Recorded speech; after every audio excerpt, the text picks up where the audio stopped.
Good morning, नमस्ते भारत। सुबह के 8 बज चुके हैं। आपके साथ मैं हूं प्रतिभा मिश्रा। गुड मॉर्निंग, नमस्ते भारत में आपका एक बार फिर से स्वागत है। मैं हूं आपके साथ विकास भदौरिया। गुड मॉर्निंग, नमस्ते भारत। साथ आपके मैं हूं कुमकुम बिनवाल। आमतौर पर 8 बजे की 8 स्पेशल रिपोर्ट में हम आपको देश, दुनिया, खेल, राजनीति, अपराध से जुड़ी हर खबर दिखाते हैं, लेकिन आज ये शो पूरी तरह से आम बजट को हमने समर्पित किया है ताकि आप छोटी छोटी बातें, बारीकियां बजट की आसान भाषा में समझ सकें। अगले 1 घंटे हमारे साथ बने रहिएगा क्योंकि यहाँ हम आपको बेहद ही खास और आसान शब्दों में आपका बजट बताने वाले हैं। और सबसे पहले ये जान लीजिए कि कल के आम बजट का असर आपकी पॉकेट पर कितना पड़ने वाला है। इस बजट में क्या महंगा हुआ, क्या सस्ता हुआ, हमारी रिपोर्ट बताइए।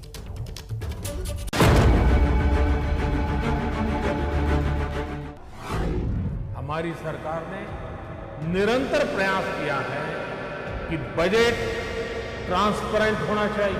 ये शानदार बजट है और इसकी जितनी भी प्रशंसा की जाए वह कम है। हताश होने पर कि स्थिति तो असाधारण है, लेकिन बजट जो साधारण होते हैं वो साधारण ही होते हैं। 5 मिनट में समझिए पूरा बजट। आसान शब्दों में निर्मला का बही खाता। क्या महंगा हुआ, क्या सस्ता हुआ। निर्मला सीतारमण के 1 घंटे 50 मिनट लंबे भाषण में आपके लिए क्या है, इसे समझने की शुरुआत सीधे आपके जेब से करते हैं। यानी बात आपके इनकम टैक्स की, जिससे देश चलता है, जिसको आपको सरकार को देना होता है। इनकम टैक्स में बजट में कोई बदलाव नहीं किया है। 2020-2021 में लागू की गई और पुरानी चली आ रही स्कीम में कोई अंतर नहीं है। मतलब कि आपकी कमाई का स्लैब कोई भी हो, इस वित्त वर्ष में उसमें कोई बदलाव नहीं किया गया है। Our government introduced a series of reforms in the direct tax system for the benefit of our taxpayers and the economy. Few months prior to the pandemic, in order to attract investments, we slashed our corporate tax rate to make it among the lowest in the world. The dividend distribution tax too was abolished. The burden of taxation on small taxpayers was eased by increasing rebates. In 2020, the return filers saw a dramatic increase to 6.48 crores from 3.31 crores in 2014. अब सबसे जरूरी चीज जो सस्ती होने वाली है, जिसको सुनकर आपके चेहरे की रौनक बढ़ जाएगी। गोल्ड सिल्वर अब सस्ते हो जाएंगे, क्योंकि पहले जहां इसके लिए 12.5% इंपोर्ट ड्यूटी लगती थी, तो अब ये गिरकर 7.5% हो गई। इसका असर ये होगा कि प्रति 10 ग्राम के रेट में सोने की कीमत में 1896 और चांदी के रेट 1900 रुपए कम हो जाएंगे। सोने चांदी के सिक्के की इंपोर्ट ड्यूटी में भी कमी आई है। स्टील के सामान भी अब सस्ते हो जाएंगे। तांबा भी अब आपको पहले से सस्ता मिलेगा। नायलॉन के धागे भी इस बजट के बाद आप तक सस्ते पहुंचेंगे। ऐसे बजट देखने को कम ही मिलते हैं जिसमें शुरू के 1-2 घंटों में ही इतने सकारात्मक रिस्पांस आए। कोरोना के चलते कई एक्सपर्ट्स ये मानकर चल रहे थे, सरकार आम नागरिकों पर बोझ बढ़ाएगी, लेकिन फिस्कल सस्टेनेबिलिटी के प्रति अपने दायित्वों को ध्यान में रखते हुए सरकार ने बजट साइज बढ़ाने पर जोर दिया। अब उन चीजों की तरफ आपको लेकर चलते हैं जिसके लिए अब आपको अपनी जेब ढीली करनी पड़ सकती है। सबसे जरूरी चीज, मोबाइल अब महंगे होंगे, क्योंकि मोबाइल पार्ट्स पर सरकार ने 2.5% इंपोर्ट ड्यूटी लगा दी है। मोबाइल चार्जर के लिए भी अब आपको ज्यादा खर्च करना होगा। मोबाइल के सामानों पर इंपोर्ट ड्यूटी बढ़ाने की वजह है आत्मनिर्भर भारत अभियान। आंकड़ों के जरिए समझिए ऐसा क्यों। 6 करोड़ से ज्यादा भारत में विदेशी फोनों की बिक्री में गिरावट आई है। 2018 में जहां 9.5 करोड़ विदेशी फोन बिके थे, तो वहीं 2019 में इनकी संख्या गिरकर 2.69 करोड़ ही रह गई। इसका असर ये हुआ कि अब देश में हर साल 35 करोड़ मोबाइल फोन बन रहे हैं। 6 लाख से ज्यादा लोगों को जॉब मिली है। बजट में आत्मनिर्भरता का विजन भी है और हर नागरिक, हर वर्ग का समावेश भी है। ये बजट इंडिविजुअल्स, इन्वेस्टर्स, इंडस्ट्री और साथ ही इंफ्रास्ट्रक्चर सेक्टर में बहुत सकारात्मक बदलाव लाएगा। खैर, अब बाकी उन चीजों पर नजर दौड़ा लेते हैं जो कि अब महंगी हो गई है। गैजेट्स की बैटरी महंगी हुई है। फ्रिज एसी की कीमत में भी इजाफा होगा। लेदर के सामान भी अब आपको महंगे मिलेंगे। विदेश से आने वाले ऑटो पार्ट्स की भी कीमत अब बढ़ा दी गई है। एलईडी लाइट्स के लिए अब आपको ज्यादा खर्च करना होगा। यही नहीं, सोलर इन्वर्टर की कीमत में भी इजाफा किया गया है। इसके अलावा विदेश से आने वाली दाल, शराब, सेब, सोयाबीन ऑयल, सनफ्लावर ऑयल और क्रूड पाम ऑयल भी अब आपको महंगा मिलेगा। बजट पेश किया गया है और जनता की अपेक्षाओं के अनुरूप, क्योंकि कोरोना इस महामारी के बावजूद लोगों को उम्मीद नहीं थी कि इस प्रकार का बजट पेश हो, क्योंकि इसके पहले भी 5 मिनी बजट एक प्रकार से सरकार के द्वारा पेश किए जा चुके हैं। ये शानदार बजट है और इसकी जितने भी प्रशंसा की जाए वह कम है। इस सरकार ने करीब 3.5 लाख करोड़ से ज्यादा रकम केवल गेहूं, चावल, मक्का और दाल बिया इसके लिए सरकार ने दी है। और मुझे लगता है कि ये अपने आप में देश के स्वाधीनता के इतिहास के बाद किसानों के लिए इतना बड़ा प्रोटेक्शन अभी तक कहीं मिला नहीं था। मैं वित्त मंत्री जी को और प्रधानमंत्री जी को बहुत बहुत धन्यवाद देता हूँ। ये बहुत रिवोल्यूशनरी अच्छा बजट उन्होंने दिया, इसके लिए वो अभिनंदन के लिए पात्र है। अब उस सेक्टर की बात कर लेते हैं जिसकी कीमत रोजाना तय होती है, मतलब कि पेट्रोल और डीजल की कीमत। पेट्रोल डीजल पर कृषि सेस लगाया गया है, जो कि पेट्रोल में 2.5 रुपए और डीजल पर 4 रुपए प्रति लीटर होगा। लेकिन घबराइए नहीं, इसका असर आप पर नहीं पड़ेगा। वित्त मंत्री निर्मला सीतारमण के इस बजट में सस्ते घरों के लिए होम लोन लेने वालों को भी फायदा बरकरार रहेगा। बजट में बैंक लोन लेकर सस्ते मकान खरीदने वालों को टैक्स में 1.5 लाख रुपए की छूट को 1 साल के लिए बढ़ा दिया है। कोरोना काल में देश के आर्थिक हालात ठीक नहीं हैं, माइनस में जीडीपी है, लेकिन सरकार का टारगेट अगले वित्तीय वर्ष में जीडीपी को लंबी छलांग लगाकर 11% तक पहुंचाने का है। अब देखना ये है कि निर्मला सीतारमण के बजट वाले टीके से इस टारगेट के कितने करीब हम अगले बजट तक पहुंचते हैं। तो आसान भाषा में आपके सामने रख दिया पूरा आम बजट, क्योंकि आज 8 बजे की 8 स्पेशल रिपोर्ट पूरी तरीके से इसी पर डिपेंडेंट है। तो मैं आपको बता दूं कि क्या आपके पास कार है, अगर हाँ तो ये खबर आपको देखनी चाहिए, और नहीं है तो कम से कम सरकार की नई स्क्रैप नीति की जानकारी आपको होनी चाहिए। सरकार अपनी इस नीति के तहत सुस्त पड़े ऑटो सेक्टर को संजीवनी देना चाहती है, लेकिन आपकी कार फिटनेस टेस्ट पास नहीं कर सकी तो उसे कबाड़ में बदल दिया जाएगा। पूरी रिपोर्ट देखिए।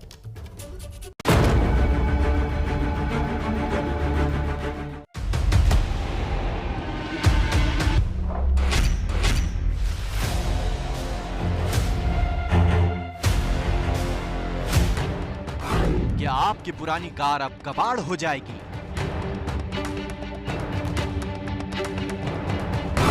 क्या अब आप अपनी पुरानी कार नहीं चला पाएंगे? सरकार की नई स्क्रैप पॉलिसी क्या है? संसद में जैसे ही निर्मला सीतारमण ने नई कबाड़ नीति का ऐलान किया, वैसे ही देश के लाखों कार चालकों के मन में यही सवाल उठा। लेकिन एबीपी न्यूज के पास आपके इन सवालों का जवाब है। ये पॉलिसी है क्या, सबसे पहले ये समझना जरूरी है। 20 साल से पुराने निजी वाहन जैसे कार, एसयूवी वगैरह को सड़क पर चलने के लिए फिटनेस जांच करानी होगी। इसी तरह 15 साल से पुराने वाणिज्यिक वाहनों को भी फिटनेस टेस्ट पास करना होगा। जो गाड़ियां फिटनेस टेस्ट में पास नहीं होंगी, उन्हें स्क्रैप यानी कबाड़ में दिया जा सकेगा। ये पॉलिसी 1 अप्रैल से लागू होगी। अगले 15 दिन में ऐलान संभव है। इसके लिए जो प्लान तैयार हो रहा है, उसको सुनकर आपको इस पॉलिसी के फायदे साफ तौर पर नजर आएंगे। जो वाहन स्क्रैप में जाएगा, उसके बदले नए वाहन की खरीदारी पर जीएसटी में 50 से 100% की छूट मिलने की संभावना है। नई गाड़ी खरीदने पर केंद्र और राज्यों को जीएसटी से 38,300 करोड़ रुपए भी मिलेंगे। ऑटोमोबाइल इंडस्ट्री एक लंबे समय से स्क्रैप पॉलिसी यानी पुराने वाहनों को सड़कों से हटाने की नीति की मांग कर रही थी। नई स्क्रैप पॉलिसी के फायदे अनेक हैं। नई कबाड़ नीति के आने से वायु प्रदूषण के स्तर में कमी आएगी। नए सुरक्षा मानक वाले वाहनों के आने से यात्रा सुरक्षित होगी। स्क्रैप पॉलिसी के आने से 10,000 करोड़ का निवेश और 50,000 नई नौकरियां मिलेंगी। स्क्रैपिंग पॉलिसी की वजह से ऑटो सेक्टर के इकोनॉमी का आकार 4.5 लाख करोड़ से बढ़कर 6 लाख करोड़ हो जाएगा। भारत में करीब 51 लाख गाड़ियां 20 साल से पुरानी हैं। अनुमान है कि 2025 तक देश में करीब 2 करोड़ पुराने वाहन होंगे। पुरानी गाड़ियां नई की तुलना में 10 से 25 गुना ज्यादा प्रदूषण करती हैं। इससे पोल्यूशन कम है, इकोलॉजी एंड एनवायरनमेंट के लिए कंट्रीब्यूशन है। 1 करोड़ व्हीकल ऐसे हैं जो 15-20 साल पुराने हैं। अगर वो स्क्रैप हो जाएंगे तो ऑटोमोबाइल इंडस्ट्री का टर्नओवर 30% बढ़ जाएगा। तो 4.5 लाख करोड़ की इंडस्ट्री है, वो 6 करोड़ की इंडस्ट्री एक साल में बनेगी। अगर आप कार खरीदने की सोच रहे हैं तो अच्छी खबर एक और है। सरकार ने स्टील उत्पादों पर आयात शुल्क में कटौती का ऐलान किया है, जिसका सीधा असर गाड़ियों की कीमतों पर पड़ेगा। गाड़ियों को बनाने में 30 से 60% तक स्टील का इस्तेमाल होता है। जनवरी में अभी जब प्राइस इंक्रीज आई, उसमें मेजर इनपुट कॉस्ट की बात की थी सभी ओईएम्स में, और स्टील उसमें सबसे बड़ा पार्ट है। तो लगभग 2% से 5% सबने बढ़ाया था। तो मुझे उम्मीद है कि 1-2%, 3% का बेनिफिट तो कस्टमर को मिलेगा। भारत की अर्थव्यवस्था में ऑटो सेक्टर की बड़ी भूमिका है। जीडीपी में करीब 7% योगदान ऑटो सेक्टर का होता है। एक नया ट्रक बनने से 13 लोगों और एक नई कार बनने से 6 लोगों को नौकरी मिलती है। नई स्क्रैप पॉलिसी के जरिए सरकार ने ऑटोमोबाइल इंडस्ट्री को ऑक्सीजन दिया है। उम्मीद है इसका असर दिखाई देगा और देश की अर्थव्यवस्था में ऑटोमोबाइल इंडस्ट्री अपना योगदान दे सकेगी। और अब एक बजट से उठे सवाल की बात कर लेते हैं। चुनावी साल है, क्या इसलिए सरकार बंगाल पर मेहरबान है? ये सवाल इसलिए उठ रहे हैं क्योंकि वित्त मंत्री निर्मला सीतारमण ने आम बजट में खास तौर पर न सिर्फ उन राज्यों का नाम लिया जहां इस साल चुनाव होने, बल्कि उन राज्यों के लिए खजाने से मोटी रकम भी दी।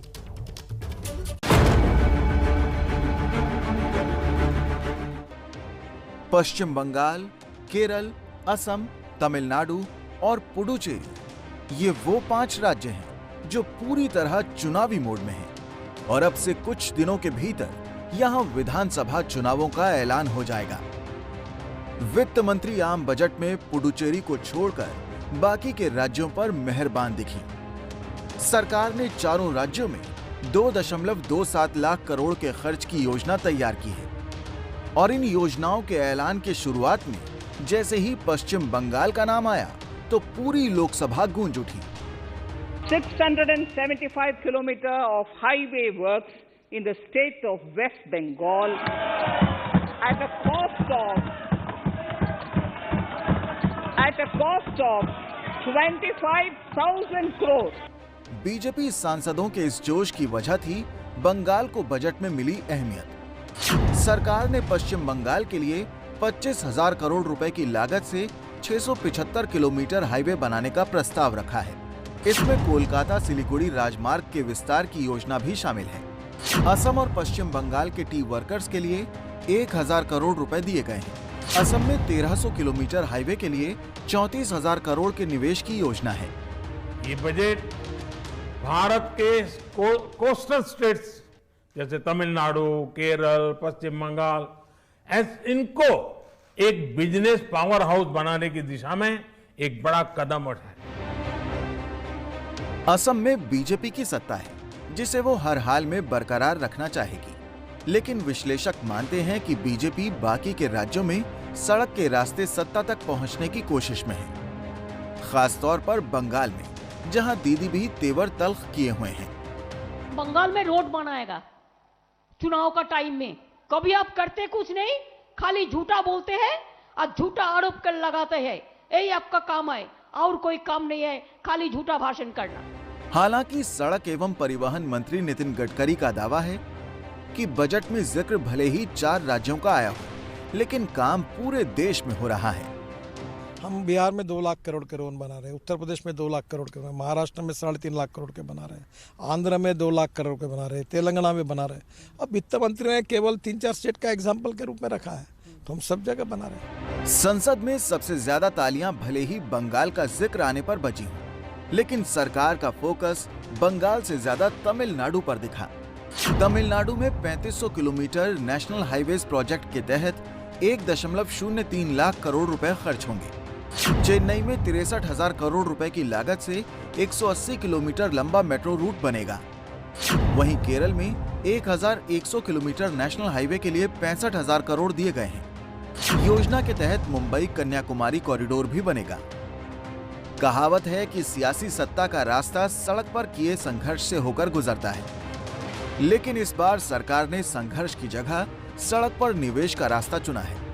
इस निवेश पर बीजेपी को कितना सियासी ब्याज मिलेगा, ये चुनाव नतीजों से साफ हो जाएगा। विकास, ऐसा कोई पहली बार नहीं है। आम बजट जब भी आता है, आने वाले चुनाव में सरकार इसका ख्याल रखती है। इस बार भी अगर कुछ किया गया तो कुछ नया नहीं। इन सब के बीच बजट का शेयर बाजार से लेकर कॉर्पोरेट जगत ने दिल खोलकर स्वागत किया, लेकिन विपक्ष की आशंकाएं बरकरार हैं। कांग्रेस समेत ज्यादातर विपक्षी दलों ने 2021-22 के बजट को लोगों की असली दिक्कतों से दूर और महंगाई बढ़ाने वाला बजट बताया। सरकार ने विपक्ष की हर एक आशंका का जवाब दिया। 25,974 crores. I'm giving you data. असाधारण है।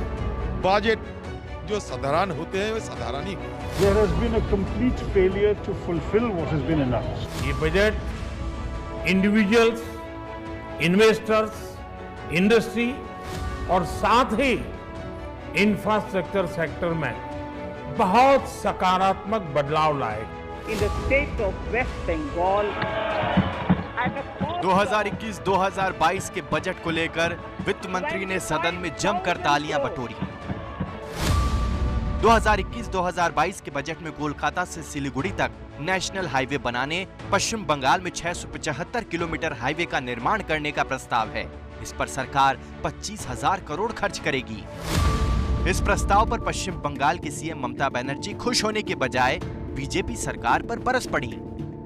बंगाल में रोड बनाएगा चुनाव का टाइम में, बांग्लाয় নাকি রাস্তা বানাবে, বাংলায় রাস্তাই রাস্তা দেখাচ্ছে। भारत के इतिहास का ये पहला बजट है जिसने इंफ्रास्ट्रक्चर को प्रायोरिटी दी है। ममता बनर्जी ही नहीं, कांग्रेस और शिवसेना को लग रहा है कि 5 राज्यों में आने वाले चुनाव को देखते हुए ये ऐलान किए गए हैं। अब इलेक्शंस 2-4 महीने में होने वाले हैं, तो उस वक्त बंगाल की याद आई है, आसाम की। चुनाव आ रहे हैं, शायद ये मैनिफेस्टो बजट है क्योंकि वो जो राज्य है उनको शायद ज्यादा मिल रहा है।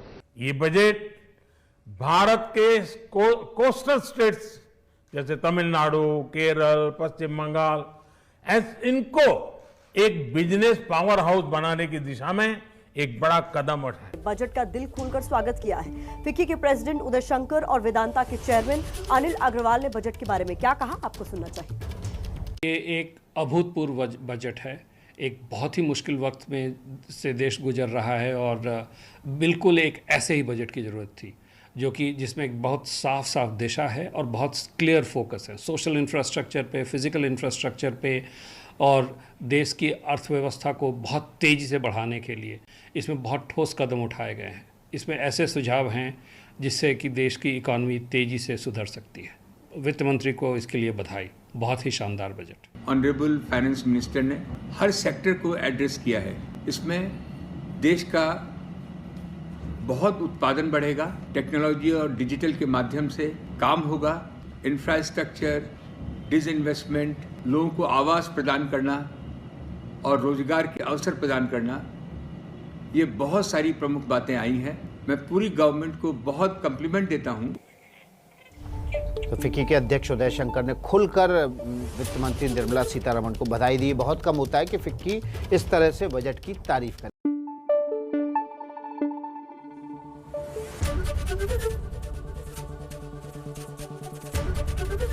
एबीपी न्यूज आपको रखे आगे।